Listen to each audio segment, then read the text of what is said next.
Bonjour à tous, bienvenue dans ce nouvel épisode de la série Comment devenir immortel. Désolé pour les éventuels bruits en arrière-plan, notamment de bébés qui crient.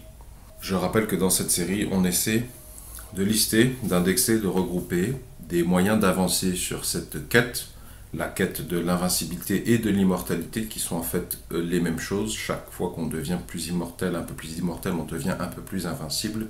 C'est clairement illustré dans l'histoire des sciences, notamment à travers l'anastomose vasculaire, notamment avec le pacemaker, notamment avec le don du sang. Vous verrez qu'à chaque fois, les gens deviennent un peu moins mortels et un peu moins invincibles. Donc un peu plus immortels et un peu plus invincibles. Et donc, nous essayons dans chaque épisode de proposer des moyens d'action accessibles aux gens du quotidien, c'est-à-dire des gens qui n'ont pas de moyens financiers, mais qui ont par contre du temps et de l'énergie intellectuelle, de la concentration intellectuelle de disponible. Alors, là, je vous propose donc une méthodologie possible en 2, 3, 4 mouvements. Premier mouvement, ce que vous pouvez faire, ce que nous pouvons faire, ce que j'ai déjà commencé à faire, et je vous invite à me rejoindre là-dedans. Ce que vous pouvez faire, c'est chercher sur Internet, notamment sur Google Scholar, des articles scientifiques. Je vous propose de prendre des articles scientifiques sur des sujets qui vous intéressent en particulier, donc de taper des mots-clés dans Google Scholar ou dans un moteur de recherche sur des sujets qui vous intéressent, de manière à trouver les références d'un article et de choisir les articles scientifiques qui sont gratuits à la lecture. Ou dans la récupérer, vous pouvez en récupérer des payants sur SciHub. J'ai déjà montré 4 moyens de récupérer un article payant dans un épisode précédent. Je vous l'ai mis dans la description sous les vidéos pour ceux qui ne connaissent pas encore ces moyens détournés. Donc, premier temps, vous allez lire des articles scientifiques. Vous allez voir que vous allez apprendre énormément de choses. Déjà, les introductions ne vous apprendront pas grand-chose, mais par contre, les introductions vont vous catapulter dans des contextes, puisque les introductions, c'est les endroits où le premier auteur, notamment, qui est lui-même un spécialiste, a essayé de relier les points pour faire apparaître les enjeux les plus importants d'une thématique. La plupart des articles scientifiques seront en anglais. Et déjà, donc, vous, si vous êtes francophone, il va falloir parier que vous êtes francophone, si vous regardez cette vidéo, il va y avoir un premier travail de traduction, au moins mental.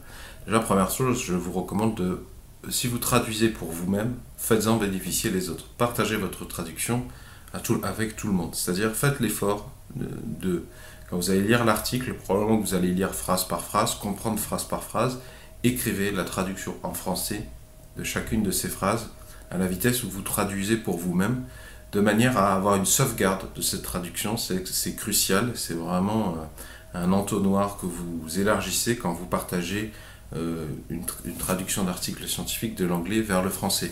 Parce que stupidement, en France, même les chercheurs français eux-mêmes, ils publient en anglais, et après, ils ne publient pas de version française de leurs recherches scientifiques, ce qui est quand même sacrément stupide d'un point de vue diffusion de la connaissance et rapidité d'évolution du progrès. C'est-à-dire, le peuple français paie des chercheurs qui publient en anglais et qui ne publient pas en français. Il devrait y avoir au moins une obligation qui dirait, une fois que votre article scientifique a été accepté à un journal, un comité de lecture, vous avez obligation de le traduire en français, ou alors il devrait y avoir une branche du CNRS ou une institution qui s'occupe de faire la traduction. C'est quand même pas compliqué. Mais pour le moment, ça n'existe pas, donc c'est très important que chacun d'entre vous, chaque fois que vous lisez, vous francophonisez un article scientifique, vous faisiez une sauvegarde de cette traduction et vous la diffusiez librement sur YouTube. Même si c'est juste un texte écrit, postez-le sur un blog ou dans un article de forum ou donnez-le à quelqu'un qui a un blog, mais surtout faites-en une sauvegarde et ne faites pas l'erreur de garder cette connaissance pour vous, c'est complètement stupide.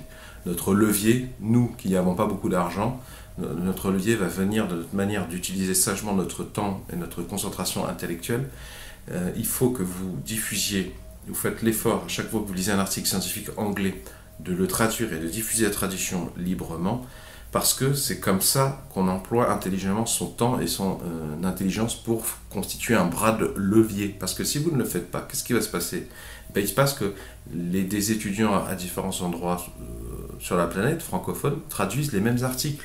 Et c'est complètement stupide, parce qu'un étudiant A qui va traduire un article qui a déjà été traduit dans les mois précédents ou même en même temps ailleurs sur la planète, s'il n'avait pas eu besoin de faire cette traduction, s'il avait pu consulter l'article en français directement, et ben ça lui aurait dégagé du temps qu'il aurait pu consacrer à la traduction d'un autre article, voyez. Donc c'est de l'effet cumulé. Alors faites attention bien sûr à traduire, à divulguer sur Internet des articles scientifiques dans lesquels il n'est pas expressément demandé ou dans lesquels les auteurs ou l'éditeur n'a pas expressément indiqué qu'il ne souhaitait pas une telle chose. Mais c'est rarissime. À ma connaissance, il n'existe aucune formulation. Deux fois, de temps en temps, on peut trouver des formules un peu exotiques dans différents articles sur différentes choses. De toute façon, je ne vois pas quel auteur scientifique serait suffisamment bête pour refuser que sa revue soit traduite dans une autre langue, puisque de toute façon, on garde les mêmes auteurs, on garde le même titre, la même revue, le même numéro ISBN, on ne fait qu'amplifier le référencement, la connaissance, on ne fait qu'amplifier l'importance, on ne fait qu'alourdir le poids de ces articles scientifiques dans la masse de connaissances disponibles. Donc c'est dans l'intérêt des auteurs et même de la revue elle-même. Donc dans la majorité des cas, si vous citez correctement tout le monde, vous ne faites pas de l'argent à quelque chose qui ne vous appartient pas, si vous le diffusez gratuitement, normalement il n'y aura aucun problème. Mais ça ne vous empêche pas d'être attentif quand même. Deuxième temps, vous verrez qu'en lisant ces articles scientifiques, déjà, quand on lit un article scientifique, on pense qu'on va avoir une réponse à une question. En fait, on a un peu de réponse, mais en réalité, ce qu'on trouve dans les articles scientifiques, c'est davantage de questions.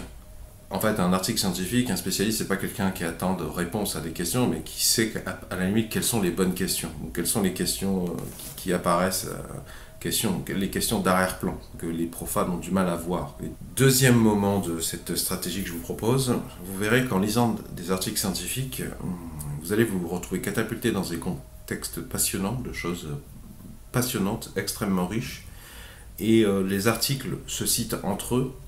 Donc, en ayant terminé un article scientifique, voire même un paragraphe d'un article scientifique, normalement, exception faite de la section matériel et méthode, vous aurez des références d'articles scientifiques, d'autres articles scientifiques à lire. Donc, si vous voulez, c'est un emballement intellectuel. Et surtout, normalement, vous verrez, je trouve qu'il se passe quelque chose d'assez extraordinaire quand on lit des articles scientifiques. Il y a des choses qui vous sautent aux yeux. En fait, les scientifiques révèlent gratuitement dans les articles scientifiques des enjeux d'intérêt considérable. Et si vous lisez des articles scientifiques relativement récents, au moment où vous lisez ces enjeux qui sont soulignés par les auteurs, comme c'est des articles récents, il y a fort à parier que personne sur la planète n'a résolu ces questions. On est en train de travailler dessus. Donc je le redis, en lisant des articles scientifiques, ça vous sautera aux yeux quelles innovations, quels outils, quelles machines il faudrait pour résoudre tel ou tel problème. Et c'est assez formidable, parce que c'est accessible à n'importe qui. En fait, c'est inaccessible en ce sens que c'est en anglais, et c'est en anglais scientifique, donc ça ce sont des barrières d'accès, et puis tout le monde ne sait pas, n'a pas le réflexe d'aller sur Google Scholar ou d'aller chercher des articles scientifiques, tout le monde n'a pas fait l'effort d'aller s'intéresser à ce à quoi ressemble un article scientifique, mais en fait c'est une mine formidable.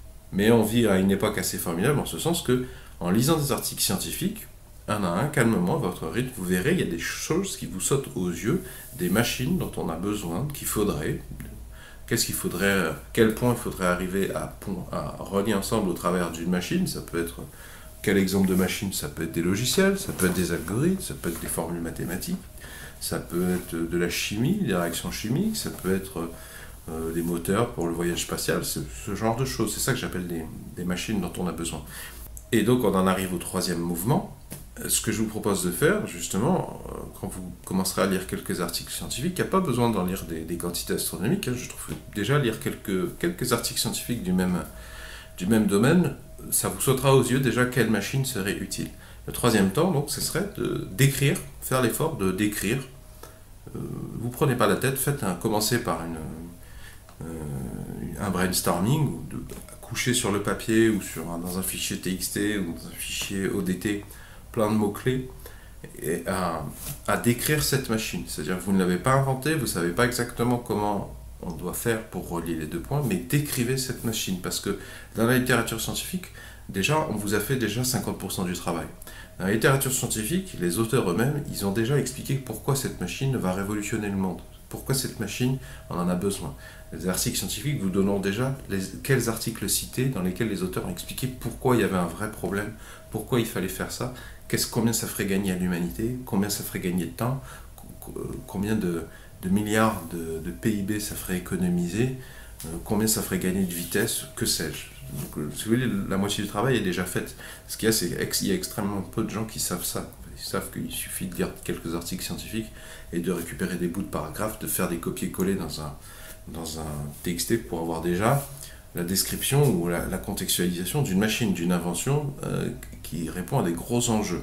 Et donc vous allez compléter avec votre culture. Vous avez accès à une instruction dans des domaines mathématiques, chimie, technologie, que sais-je, je sais pas, couturière, plomberie, carreleur. Vous avez des connaissances techniques. Et donc vous allez vous débrouiller pour décrire cette machine au mieux. Et comme je vous dis, c'est un emballement. Plus vous lisez d'articles scientifiques, plus vous avez envie d'en lire d'autres, plus vous devenez bon à savoir, a priori, dans quels articles scientifiques vous trouverez des réponses sur telle question parce que en fait vous avez lu des articles, plusieurs articles ou plusieurs auteurs indiquer une autre publie dans lequel il semble y avoir des résultats concrets. Donc vous saurez trouver votre chemin normalement. C'est ça qui est cool. Plus on lit d'articles scientifiques, plus on sait lesquels il faudrait lire en priorité en réalité pour avancer. Donc j'en reviens à ce que je dis. Troisième moment, c'est décrivez cette invention. Dessinez-la, essayez de la dessiner, essayez de faire des plans. Et ce que vous pouvez faire, donc, le problème c'est que nous, là, on n'a pas d'argent à mettre là-dedans, on n'a pas les moyens, on essaie de se concerter sur la question de l'immortalité et de l'invincibilité, mais on n'est pas Jeff Bezos, on n'est pas Elon Musk, on n'a pas des moyens comme ça, on n'est pas des États. On en est encore à une époque où il y a plein de gens qui pensent que la mort est une fatalité, même dans les instances les plus hautes des États. Donc on se concentre sur des choses qui nous sont accessibles. Quatrièmement, donc, vous allez publier cette description de cette invention, de cette machine, de cette innovation, peu importe sa forme et son fond, mais vous allez la publier gratuitement sur Internet, par exemple au travers d'une vidéo YouTube. Essayez de faire en sorte qu'elle soit pédagogique. Elle le sera en général fortement si vous repompez des bouts de paragraphes d'articles scientifiques qui eux-mêmes se sont défoncés à essayer d'être le plus concis possible. Normalement, vous serez pédagogique. Vous serez à même d'aller taper pile poil dans les bonnes références et de donner des phrases sujet, verbe, complément. Et donc, il ne faut pas non plus donner des détails juste pour donner des détails. C'est une description. Vous allez faire comme si, au lieu de déposer un dossier à l'Institut national de la propriété intellectuelle et de devoir payer des centaines d'euros pour voir s'ils peuvent vous aider à protéger votre invention, en fait, vous allez faire la procédure symétrique. Vous allez, au travers de cette description, empêcher quiconque, et notamment une entreprise privée, de faire ce dépôt, de protéger intellectuellement une machine. Grâce à votre travail de description, vous allez considérablement créer des précédents, des antécédents.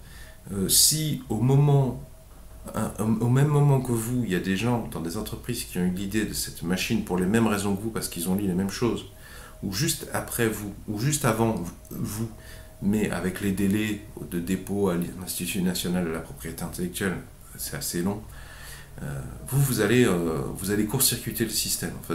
En fait, on s'aborde le navire, en quelque sorte. Le navire de la privatisation, hein, pour privilégier le navire du progrès, de la rapidité du progrès, le partage de la connaissance, la diffusion de la connaissance dans toutes les strates de la société, peu importe sa couleur de peau, son portefeuille, son patrimoine immobilier, son réseau social, etc., etc.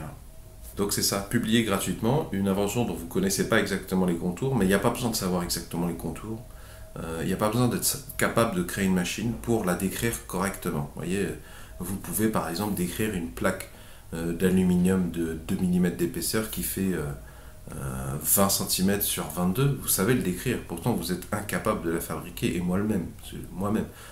Vous êtes incapable d'aller chercher de la bauxite et de la concentrer, de l'amener en fonderie. Ça, a priori, ni vous ni moi, on peut le faire. Mais ça ne nous empêche pas de le décrire. Et d'un point de vue de propriété intellectuelle, si quelqu'un a décrit une plaque d'aluminium et toutes les pièces qui vont avec, qui s'agencent d'une invention le fonctionnement a été décrit, ça a de la valeur. Paradoxalement, en fait, il n'y a pas besoin de fabriquer, par exemple, un circuit électronique capable de faire quelque chose de spécifique pour protéger, en fait.